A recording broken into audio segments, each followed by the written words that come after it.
എല്ലാവർക്കും നമസ്കാരം. എല്ലാവരെയും എൻ്റെ ചാനലിലേക്ക് സ്വാഗതം ചെയ്യുന്നു. വൻപയറും വള്ളിപ്പയറും ചേർത്ത ഒരു മെഴുക്കുപുരട്ടിയാണ് ഞാൻ ഉണ്ടാക്കുന്നത്. ഇത് ഊണിൻ്റെ കൂടെ വളരെ രുചികരമായ ഒരു മെഴുക്കുപുരട്ടിയാണ്. ഇത് സാധാരണ എങ്ങനെ ആരും ഉണ്ടാക്കാറുള്ള ഒന്നല്ല. ഇത് രണ്ടും കൂടെ നല്ലൊരു കോമ്പിനേഷനാണ്. ഈ മെഴുക്കുപുരട്ടിയുടെ ചേരുവകളും ഇത് ഉണ്ടാക്കുന്ന വിധവും നമുക്കൊന്ന് കാണാം. 3/4 കപ്പ് വൻപയർ അല്ലെങ്കിൽ വെള്ളപ്പയർ, ഇത് ഞാൻ ഒരു രാത്രി മുഴുവൻ കുതിർത്ത് കഴുകി വാരി വെച്ചിരിക്കുന്നതാണ്. 1/4 കിലോ വള്ളിപ്പയർ, ഒരു 10-15 ചുവന്നുള്ളി, 8-10 അല്ലി വെളുത്തുള്ളി, 2 പച്ചമുളക്. ഇതിൽ വെളുത്തുള്ളിയും ചുവന്നുള്ളിയും ചതച്ചെടുക്കണം. ഒരു 1/2 കപ്പ് തേങ്ങ ചെറുതായി അരിഞ്ഞത്, 1/2 ടീസ്പൂൺ മഞ്ഞൾപ്പൊടി, 1 ടീസ്പൂൺ കാശ്മീരി മുളക് പൊടി, 2 ടേബിൾ സ്പൂൺ മുളക് ചതച്ചത്, 1/2 ടീസ്പൂൺ കടുക്, 2-3 വറ്റൽമുളക്, 1/4 ടീസ്പൂൺ കുരുമുളക് പൊടി, കറിവേപ്പില, ഉപ്പ്, വെളിച്ചെണ്ണ, വെള്ളം.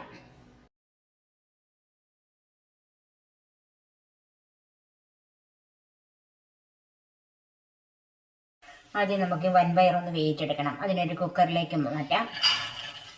ഇത് ഒത്തിരി വെന്ത് കുഴഞ്ഞു പോകണ്ട, അല്ലാതെ വേവിച്ചെടുത്താൽ. ഉപ്പ് ചേർക്കാം.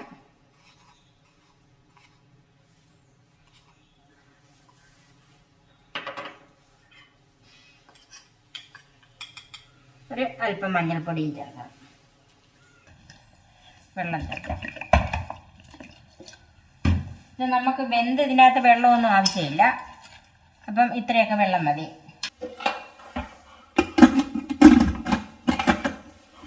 മീഡിയം ഫ്ലെയിമിൽ 2 വിസിൽ. അച്ചിങ്ങ ഇതുപോലെയാണ് അരിഞ്ഞു വെച്ചിരിക്കുന്നത്.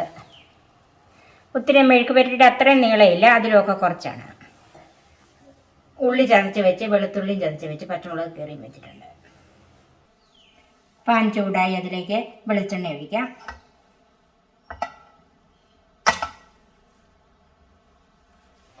രണ്ട് ടേബിൾ സ്പൂൺ വെളിച്ചെണ്ണ ഒഴിച്ചിട്ടുണ്ട്.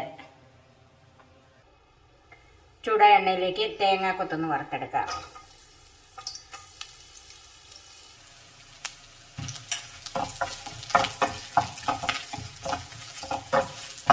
തേങ്ങാക്കൊത്തിന് അല്പം ഉപ്പിട്ട് കൊടുക്കാം. അപ്പോൾ ആ തേങ്ങാക്കൊത്ത് നന്നായിട്ട് ഉപ്പ് പിടിച്ചോളും.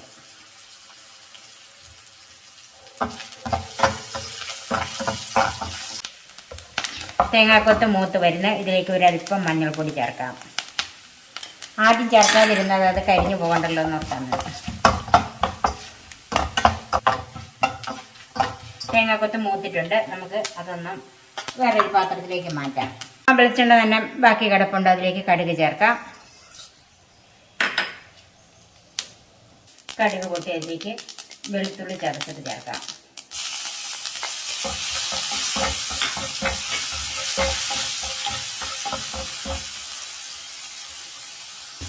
ചുമന്നുള്ളിയും ചതച്ച് വെച്ചിട്ടുണ്ട്. വെളുത്തുള്ളിയുടെ ഫ്ലേവർ നന്നായിട്ട് ഇറങ്ങിയിട്ടുണ്ട്. അതിലേക്ക് ഇനി ചതച്ച് വെച്ച ചുമന്നുള്ളി ചേർക്കാം.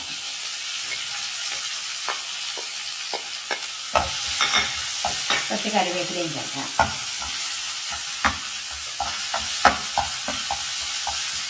ഈ ചുമന്നുള്ളി ഒന്ന് നന്നായിട്ട് വാടി വരണം, ഒത്തിരി മൂത്ത് പോകണ്ട. ചുമന്നുള്ളി ഞാൻ ഇങ്ങനെ ചതകല്ലിലാണ് ചതച്ചെടുത്തത്. ഇത് മിക്സി ചതച്ചാൽ ഒത്തിരി അങ്ങ് അരിഞ്ഞു പോകും. അങ്ങനെ അല്ലാതെ ചതച്ചെടുക്കണം. ഇതുപോലെ കിടന്നാൽ മതി. മുറിച്ച് വെച്ചിരിക്കുന്ന ചുവന്ന മുളക് ചേർക്കാം.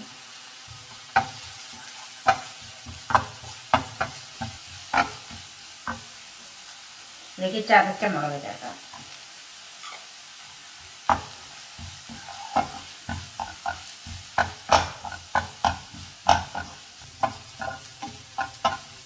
ചതച്ച ഉള്ളി മുളകും എല്ലാം ഒന്ന് മൂത്ത് വന്നിട്ടുണ്ട്. ഒത്തിരി മൂത്ത് പോകണ്ട. അതിലേക്ക് അച്ചിങ്ങ അരിഞ്ഞത് ചേർക്കാം.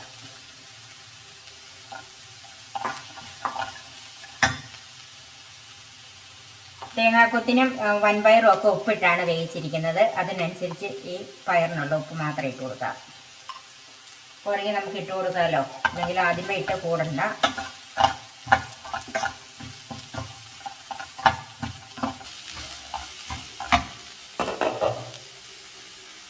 ഇതിലേക്ക് ഒരു 2 ടേബിൾ സ്പൂൺ വെള്ളം ഒഴിച്ചു കൊടുക്കാം. എണ്ണയുടെ ഉപയോഗം കുറയ്ക്കാനാണ് ഇങ്ങനെ ഈ വെള്ളം ഒഴിച്ചു കൊടുക്കുന്നത്. ഇനി ഇങ്ങനെ വെള്ളം ഒഴിച്ചു കൊടുക്കുന്ന ഇഷ്ടമില്ലെങ്കിൽ അല്പം എണ്ണ കൂടെ ചേർത്ത് കൊടുക്കണം. നമുക്ക് ചെറു തീയിൽ അടച്ച് വെച്ചൊന്ന് വേവിക്കാം. നമുക്കിതൊന്ന് നോക്കാം. അച്ചിങ്ങയ്ക്ക് ആവി കയറിയതേ ഉള്ളൂ, വേവായിട്ടില്ല. ഇടയ്ക്കിടയ്ക്ക് ഇളക്കി കൊടുക്കണം. നമ്മൾ വെള്ളം അല്പം ഒഴിച്ചിട്ടുള്ളൂ, എന്നാലും ഇടയ്ക്കിടയ്ക്ക് ഇളക്കി കൊടുക്കണം. അച്ചിങ്ങയുടെ വേവ് എന്തായെന്നൊന്ന് നോക്കാം.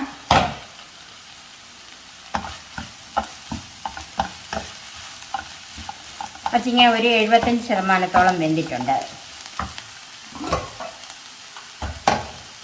അതിലേക്ക് വേവിച്ച് വെച്ചിരിക്കുന്ന വൻപയർ ചേർക്കാം. ഒരല്പം വെള്ളമുണ്ട്, ആ വെള്ളം കളയേണ്ട, അതോടുകൂടി നമുക്കങ്ങ് ചേർക്കാം.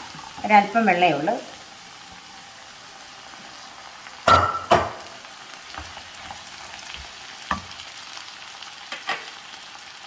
ഇതിലേക്ക് മുളക് പൊടി,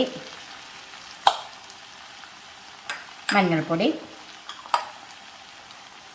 കുരുമുളക് പൊടി, പച്ചമുളക് എല്ലാം കൂടെ ഒന്ന് മിക്സ് ചെയ്യാം.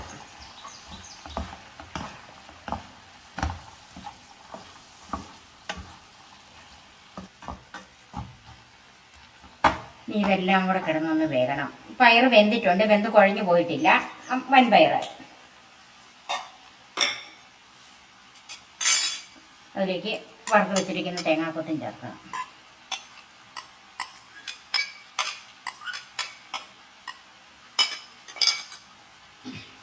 തേങ്ങാക്കൊത്തി ഇപ്പം ഇളക്കണ്ട, അതിപ്പോൾ അങ്ങനെ തന്നെ കിടന്നാൽ മതി. ചെറുതീയിൽ തന്നെ നമുക്കിത് മൂടി വെച്ച് വെള്ളം വറ്റിച്ച് വെക്കാം. അന്നേരത്തേക്ക് ഇത് നന്നായിട്ട് വെന്തോളും. നമുക്കിതൊന്ന് നോക്കാം, വെള്ളം വറ്റിയോ ഉപ്പൊക്കെ ഉണ്ടോ എന്നൊന്ന് നോക്കാം.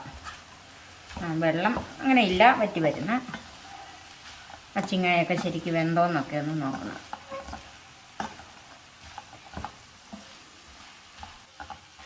അച്ചിങ്ങയ്ക്ക് ഒരല്പം വേവും കൂടെയുണ്ട്, അല്പം ഉപ്പും കുറവാണ്.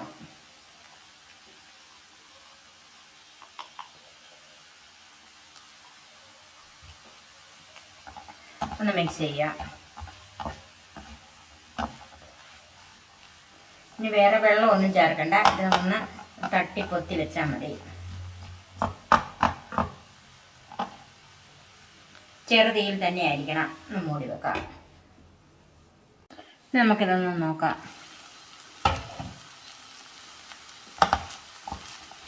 അച്ചിങ്ങ നന്നായിട്ട് വെന്തിട്ടുണ്ട്, വെള്ളവും വറ്റിയിട്ടുണ്ട്. ഒരു 1/2 ടീസ്പൂൺ വെളിച്ചെണ്ണ ഒഴിച്ചു കൊടുക്കാം. അല്പം കറിവേപ്പിലയും കൂടി ഇട്ട് തീ ഓഫ് ചെയ്ത് 2 മിനിറ്റ് ഒന്ന് മൂടി വെക്കാം. ഇനി നമുക്കിതൊന്ന് നോക്കാം.